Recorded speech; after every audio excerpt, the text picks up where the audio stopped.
ಈಗ 2 ತಿಂಗಳಾಗ್ತಾ ಇದೆ, 3 ದಿನದಲ್ಲಿ ಸಾಧನೆಗಳು ಮಾಡ್ತೀವಿ. ಸೊ 2 ತಿಂಗಳ ಏನಾದರೂ ಪ್ರೋಸೆಸ್ ಕಾಣ್ತಿದೆ, ಹೇಗಿದೆ ಸರ್? ಕರ್ನಾಟಕ ರಾಜ್ಯದಲ್ಲಿ ಮುಖ್ಯಮಂತ್ರಿ ಅವರ ಬದಲಾವಣೆ ಅಂತಕ್ಕಂಥ ಕೂಗು ಕಾಂಗ್ರೆಸ್ ಸರ್ಕಾರ ಬಂದ ಮೊದಲನೇ ದಿನದಿಂದಲೂ ಪ್ರಾರಂಭ ಆಗಿತ್ತು. 2.5 ವರ್ಷ ಆದ ನಂತರ ಅಧಿಕಾರ ಬದಲಾವಣೆ, ಅಧಿಕಾರ ಹಸ್ತಾಂತರ ಅಂತಕ್ಕಂಥದ್ದು ಏನು ಪ್ರಾರಂಭ ಆಗಿತ್ತು, ಅದು ಆಗ್ತಿದ್ದ ಹಾಗೆ ಕಾಂಗ್ರೆಸ್ನವರು ಬಿಂಬಿಸ್ತಾ ಇದ್ದಂಥ ರೀತಿ ನೋಡಿದ್ರೆ ಆಗ್ತಿದ್ದ ಹಾಗೆ ಅನೇಕ ಅಭಿವೃದ್ಧಿಯ ಪರವಾದಂಥ ಯೋಜನೆಗಳನ್ನು ರಾಜ್ಯದಲ್ಲಿ ತರ್ತಕ್ಕಂಥ ಒಂದು ಯೋಜನೆಗಳು ಆಗ್ಬಿಟ್ಟಿದೆ. ಅದೇ ರೀತಿ ಬಹಳಷ್ಟು ಬದಲಾವಣೆಗಳು ಬಂದ್ಬಿಡುತ್ತೆ ಅಂತಕ್ಕಂಥ ಒಂದು ಬಿಂಬಿಸ್ತಕ್ಕಂಥ ಒಂದು ವಿಚಾರ ನಡೀತಾನೆ ಬಂತು. ಆದರೆ ಮಾನ್ಯ ಡಿ ಕೆ ಶಿವಕುಮಾರ್ ಅವರು ಮುಖ್ಯಮಂತ್ರಿಯ ಕುರ್ಚಿ ಅಲಂಕರಿಸಿದ ನಂತರ ನಾಳಿದ್ದಕ್ಕೆ ಏನು 2 ತಿಂಗಳು ಮುಗಿತದೆ, 60 ದಿನ ಆಗತ್ತೆ. ಇಲ್ಲಿ ಯಾವುದೇ ಒಂದು ವಿಚಾರದಲ್ಲಿ ಯಾವುದೇ ಒಂದು ಪ್ರಗತಿ ಆಗದೇ ಇರತಕ್ಕಂಥದ್ದು ಎಲ್ಲರಿಗೂ ರಾಜ್ಯದ ಜನತೆಗೆ ಸ್ಪಷ್ಟವಾಗಿ ಕಾಣ್ತಾ ಇದೆ. ಮೊದಲನೇದು, ಅವರ ಕ್ಯಾಬಿನೆಟ್ ಸಹ ಸಂಪೂರ್ಣಗೊಳಿಸದೇ ಇರತಕ್ಕಂಥದ್ದು. ಬೆಂಗಳೂರನ್ನ ನಾವು ಬಹಳಷ್ಟು ಏನು ಇವರು ಬಂದ ನಂತರನೂ ಅನೇಕ ಸುದ್ದಿಗೋಷ್ಠಿಗಳಲ್ಲಿ ಮಾತಾಡ್ತಕ್ಕಂಥದ್ದು, ನಾವು ಸುರಂಗ ರಸ್ತೆ ಮಾಡ್ತೀರಿ, ಟ್ರಾಫಿಕ್ ಕಡಿಮೆ ಮಾಡ್ತೀರಿ ಅಂತ.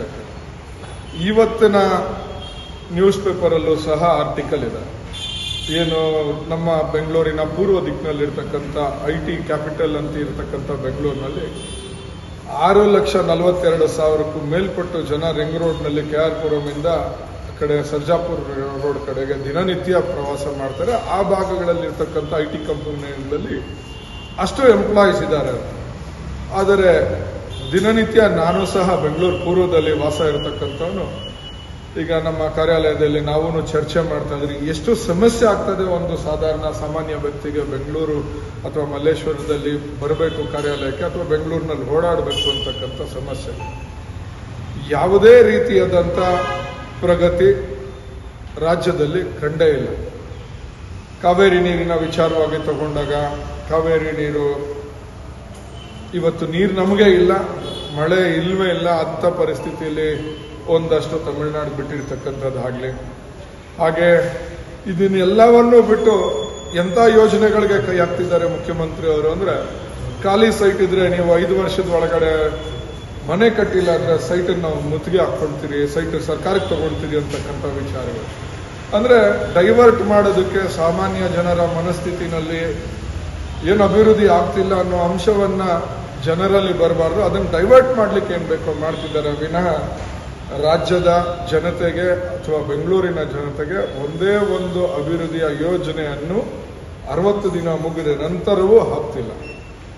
ಇನ್ನು ವರ್ಷದಲ್ಲಿ ಚುನಾವಣೆ ಹತ್ರ ಆಗತ್ತೆ, ಅಲ್ಲಿಗೆ ಮುಗಿದೇ ಹೋಗುತ್ತೆ, ಗೊತ್ತಿಲ್ಲ. ಇವರು ಇನ್ನು ಬೇರೆ ಅಂಶಗಳು ಕೆಲವೊಂದು ನಾವು ಮಾತಾಡ್ಲಿಕ್ಕೆ ಹೋಗಲ್ಲ. ಆದರೆ ಆ ಅಂಶಗಳನ್ನು ನೋಡ್ತಾ ಇದ್ದಾಗ, ಅವ್ರು ಮಾತಾಡ್ತಕ್ಕಂಥ ವಿಚಾರಗಳು ಮತ್ತು ಅವ್ರ ಶೈಲಿ ನೋಡಿದಾಗ ಎಲ್ಲೋ ರಾಜ್ಯದಲ್ಲಿ ಬದಲಾವಣೆ ಬರುತ್ತೆ ಅನ್ನೋದು ಇದು ಕನಸಾಗೆ ಉಳಿತದೆ. ಆ ಕನಸು ನನಸಾಗಬೇಕಾದ್ರೆ ಮುಂದಿನ ದಿನಗಳಲ್ಲಿ ನಮ್ಮ ಭಾಜಪ ಸರ್ಕಾರ ಬಂದಾಗಲೇ ಇದಾಗೋದು ಅಂತಕ್ಕಂಥ ವಿಚಾರ. ಸರ್ವಪಕ್ಷ ಸಭೆ ಕರೆಯೋದಕ್ಕೆ ಮೊದಲೇ ಎಲ್ಲ ಏನ್ ಬೇಕೋ ಮಾಡ್ಬಿಟ್ಟು ಸರ್ವಪಕ್ಷ ಸಭೆ ಅಂತಕ್ಕಂಥದ್ದು ಒಂದು ಗೊತ್ತಿಲ್ಲ. ಇದು ಹಿಂದೆ ಇದೇ ರೀತಿ ಒಂದ್ಸರಿ ಕಾಂಗ್ರೆಸ್ ಸರ್ಕಾರ ಇದ್ದಾಗ ಮಳೆ ಅಂತಕ್ಕಂಥದ್ದು ಇಲ್ಲದೆ ಬರಗಾಲ ಬರ್ತಕ್ಕಂಥ ಪರಿಸ್ಥಿತಿ ಆಗಿತ್ತು. ಈಗಲೂ ಅದೇ ರೀತಿ ಆಗುವ ಪರಿಸ್ಥಿತಿಗೆ ವಾತಾವರಣ ನಿರ್ಮಾಣ ಆಗ್ತಾ ಇದೆ. ಯಾವ ಸರ್ವಪಕ್ಷ ಸಭೆ, ಇನ್ನೊಂದು ಸಭೆ ಎಲ್ಲನೂ ಮಾಡ್ತಕ್ಕಂಥದ್ದು ಬರೀ ಐವಾಶ್ಗೋಸ್ಕರ ಮಾಡ್ತಿದ್ದಾರೆ ವಿನಃ ಯಾವುದೇ ಒಂದು ಕಾರ್ಯ ರೂಪಕ್ಕೆ ಯಾವುದೂ ಒಂದು ಯೋಜನೆಗಳು ಬರೋದಿಲ್ಲ.